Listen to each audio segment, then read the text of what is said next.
que aseguran que el calentamiento global provoca cada año en el mundo 7 millones de muertes prematuras, más que las causadas por el SIDA y la malaria, por ejemplo. Han ido a parar al río Guadiamar después de que se rompiera una balsa en las minas de Aznalcóllar. El vertido, que contiene ácidos y metales pesados, ha afectado a viviendas. Estos picos de polución no solo hacen que nuestra salud se resienta, también reducen nuestra esperanza de vida. El petrolero, el Prestige, que naufragó ayer con 77.000 toneladas de combustible en su interior. Hay que controlar que no aumente el vertido al mar. En Muxía, entonces aquí caían 450 litros por metro cuadrado, ahora son 308 y la uva se seca. El agujero del Ártico alcanzó un tamaño similar al de 5 veces Alemania y se formó la primavera pasada tras un periodo inusualmente prolongado de bajísimas temperaturas. Todos tenemos el poder de cambiar. Entonces, ¿a qué esperamos? Pues en efecto, cada martes analizamos con Juancho López Duralde, las noticias relacionadas con el medio ambiente. Juancho López Duralde, muy buenos días. Buenos días, Fernando. Hoy, claro, yo te quería preguntar por esto, porque hemos visto algún avance editorial de las memorias de Barack Obama y en efecto retrata la batalla por el cambio climático, la posición de Estados Unidos que ha sido tan cambiante. Estamos viendo las últimas horas de Donald Trump. Luego te pregunto por algún asunto relacionado con esto. Y entonces nos llamaba la atención la posición de Estados Unidos. Hemos visto en la cumbre de Copenhague, por ejemplo, claro, cumbres que tú conociste muy bien, sobre las que has trabajado, y veíamos esta posición cambiante de Estados Unidos. ¿Qué te ha parecido? Bueno, me ha parecido muy interesante el relato. La verdad es que, claro, yo viví la cumbre de Copenhague, que recordemos que fue en el año 2009, la viví como activista, ¿no? Y entonces leer la visión de una de los principales protagonistas, pues es francamente interesante. Por un lado, Barack Obama, pues lo que cuenta es algo que en parte ya sabíamos, cómo la cumbre de Copenhague marca un punto de inflexión en el cual la Unión Europea prácticamente desaparece del mapa de la influencia internacional. Y este relato lo demuestra, ¿no? Es básicamente lo que cuenta es cómo Barack Obama irrumpe más bien en una reunión con los dirigentes de China, Brasil y la India, que estaban reunidos urdiendo un acuerdo, y trata de arrancar un acuerdo con ellos en el cual pues se rompe un poco la tendencia que había anteriormente. La tendencia del protocolo de Kioto es que solo reducían emisiones los países industrializados y, según cuenta Obama, a partir de aquella reunión en la cual les viene a decir que ellos también tienen que comprometerse y les convence, pues cambia un poco el rumbo, ¿no? No obstante, Copenhague fue un fracaso, es decir, ese acuerdo no llegó a nada. Quizás es posible que fuera el inicio de un cambio de tendencia por el cual convenciera a esos otros países pues que también tenían que aportar en la reducción de emisiones, ¿no? Pero en todo caso el relato pues es francamente interesante, ¿no? Ver la visión de un dirigente tan importante frente a esta cuestión, ¿no? Y las dificultades que tienen en Estados Unidos, porque constantemente hace referencia pues a la necesidad de que el Senado ratifique, y el Senado pues los demócratas no tienen mayoría, en fin, en las dificultades que tiene una administración y que se va a encontrar la administración Biden para llevar adelante políticas contra el cambio climático en un contexto político que será complicado. En todo caso, hay que recordar que precisamente el último día del gobierno de Donald Trump, antes de las elecciones, Estados Unidos salió del Acuerdo de París debido a la decisión tomada en su momento por Donald Trump, y Biden ha anunciado que volverá, con lo cual, bueno, pues eso es una buena noticia y estoy seguro que servirá para impulsar la lucha contra el cambio climático. En todo caso, es un relato interesante de un libro que bueno, pues parece prometedor, ¿no? El que será Las Memorias de Obama. No sé si ha sido publicado ya, pero parece prometedor. Se han empezado a enviar extractos a los medios, la editorial ha empezado a enviar extractos. Paradójicamente, el primero que hemos conocido ha sido relacionado con la cumbre de Copenhague, con la intervención de Obama. Él se arroga un cierto éxito, pero en efecto resulta llamativo. Bueno, aquella cumbre fue considerada finalmente como poco exitosa porque no se lograron acuerdos relevantes. y una vez más se volvió a prorrogar lo que se conocía, ¿no? Es como siempre estar viviendo en una permanente prórroga. No, fue un fracaso sonado, porque claro, aunque él más o menos se viene a arrogar la autoría intelectual de esta idea de que ya en el nuevo acuerdo, que luego sería el Acuerdo de París 5 años después, tenían que colaborar también los países emergentes, Brasil, India, China, etcétera. Esto es algo que se venía trabajando por parte de las delegaciones internacionales desde hacía bastantes años, es decir, que no es obra de Obama o idea de Obama, ¿no?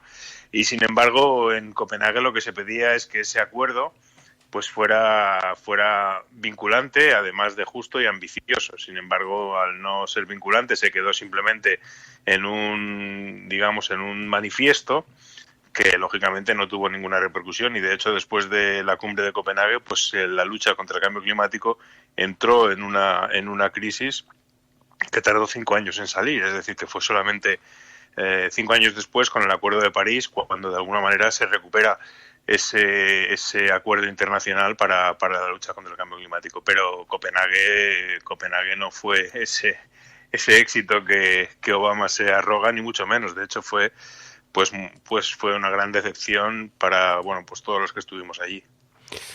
Te quería preguntar por un asunto que hemos visto.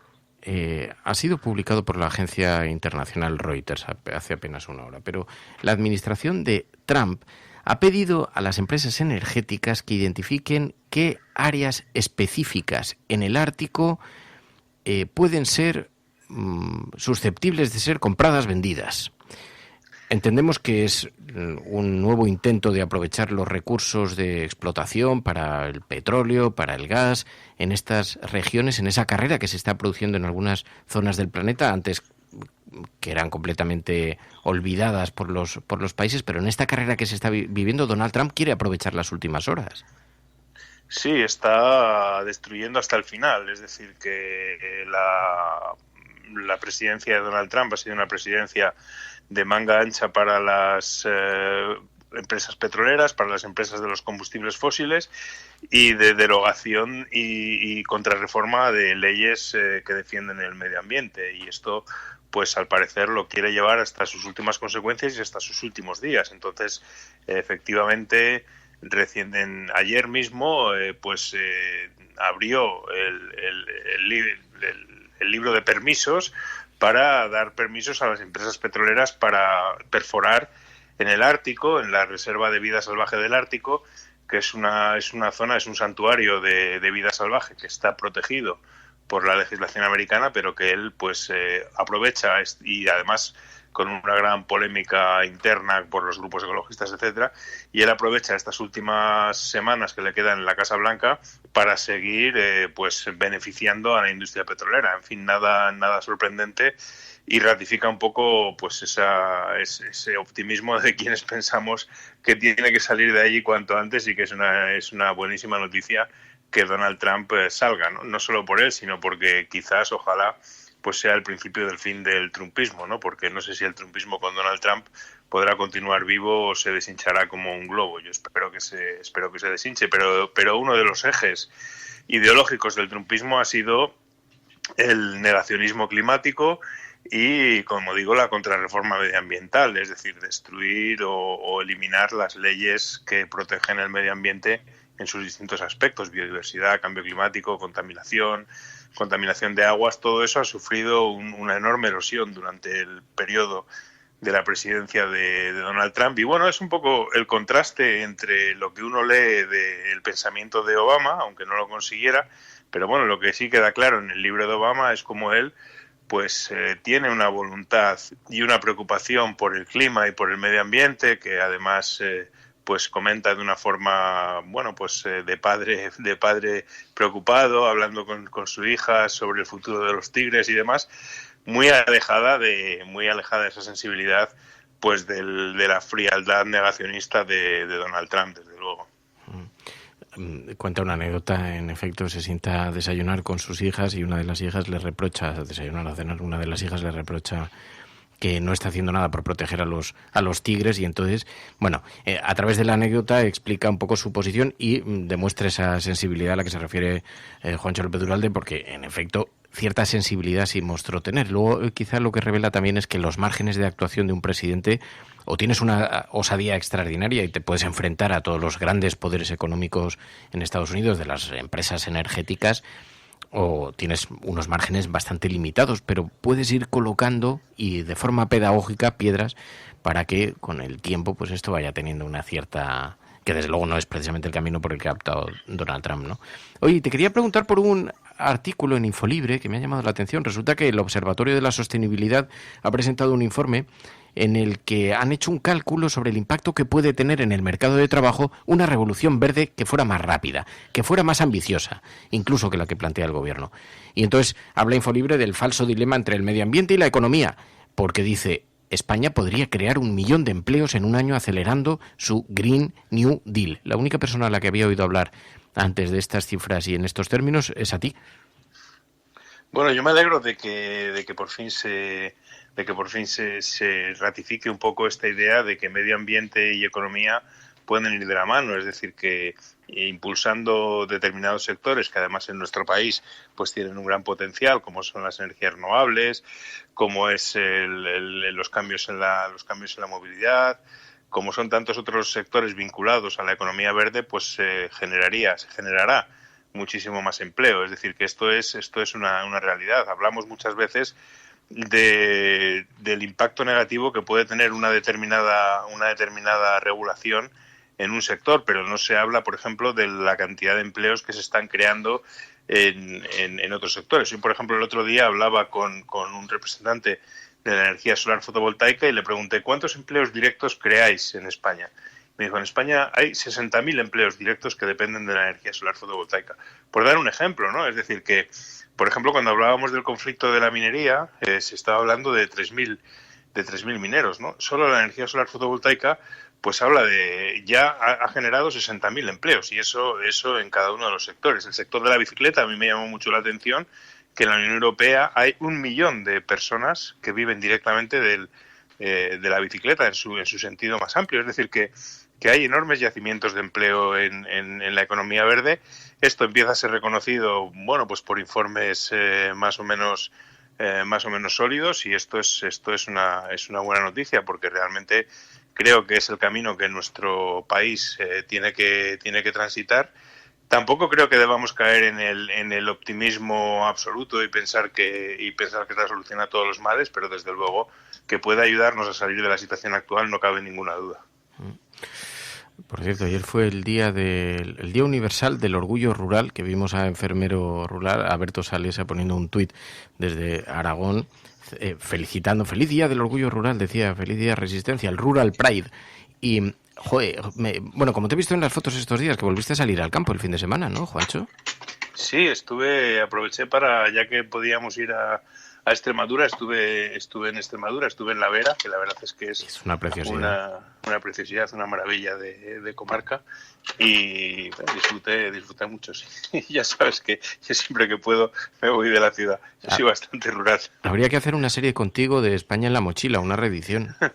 No, me encantaría. Que nos enseñases lugares, así, para la tele, que nos enseñases lugares un poco perdidos y un poco sostenibles. Bueno, pues me acordé de ti porque es que vi una información en el periódico El País que la verdad es que me rompió un poco el corazón, porque es la historia de una profesora de ecología, de Cristina Herrero, que se ha instalado en un pueblo después del confinamiento y ha intentado comprar un burro.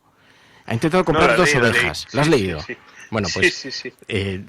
Para los oyentes que no la hayan leído, ha intentado comprar 2 ovejas porque tiene que desbrozar su finca. Es que yo me he sentido tan identificado con eso, o sea, porque yo veía cómo desbrozar una parcelucha y es imposible.